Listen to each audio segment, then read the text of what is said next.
פורטל לילית נמצאים פה במלון לאונרדו פלאזה עם מלך הדנסר shaggy.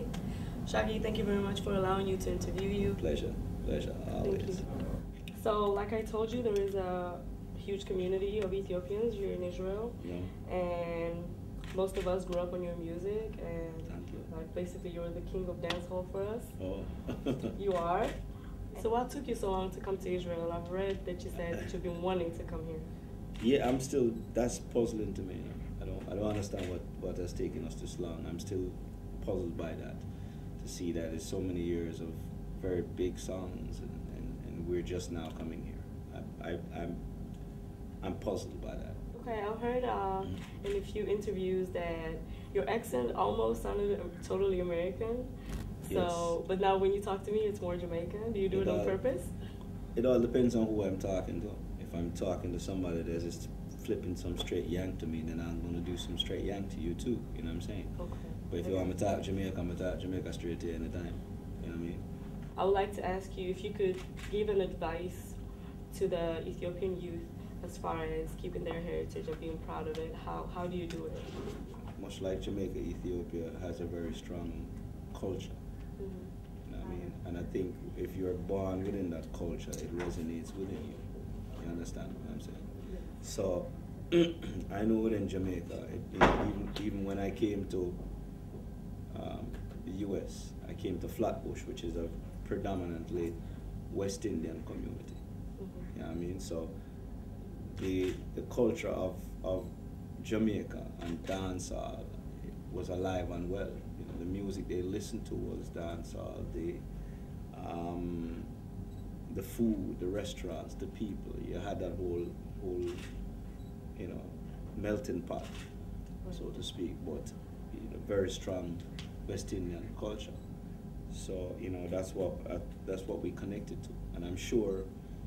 You know, the Ethiopian community, I'm sure the community that you're here in Israel is a very strong Ethiopian community.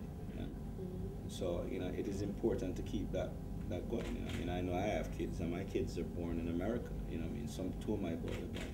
But we still try to keep them with the Jamaican culture. You told me that you had some shows in Ethiopia, a few concerts, two concerts. Would it be an option if an Ethiopian artist would ever, I don't know if you're familiar with Ethiopian artists, but would it be an option to work together? Everything boils down to the song. Okay. You know, if it's a great song, you know, it doesn't matter about the artist. I mean, you know, I don't use these big superstar acts normally. So it all boils down to whether or not it's an incredible song, whether or not we have the outlet to make the song a huge song, mm-hmm. whether the machine is there. So there are a couple of things that you have to factor in doing collaborations. Okay, well, it's important for me that people would know that you're not just a great artist, but a great person, and I've read a little bit about your foundation. Oh, okay, yeah. You want to tell us a little bit about it? Well, the Shaggy Make a Difference Foundation is a foundation that just came together because of my involvement with the Bustamante Hospital for Children. Mm-hmm. It's the only pediatric hospital in the English-speaking Caribbean.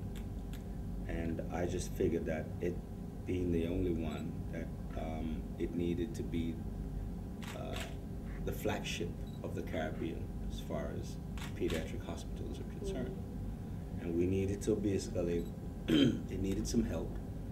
I found myself in a position that I could deliver that help and create the awareness, as well as raise some really good funds, really needed funds for it, and help to save some lives. One last question. You said that you're your biggest critique. Would you do anything different? Oof. I mean, there's always things you'll do different, because hindsight is a bitch, they say, you know. Right. So there's a lot of things I probably would do different, but it's not anything I want to name out. Yeah, you get what I'm saying? Because at the end of the day, you kind of have to just let the chips fall where they may. You know what I mean? Because you don't know. Everything boils down to an experience. You know, whatever it is that might seem like it's a bad experience now might be prepping you for something even bigger down the line. Shaggy, I want to thank you again for having us here.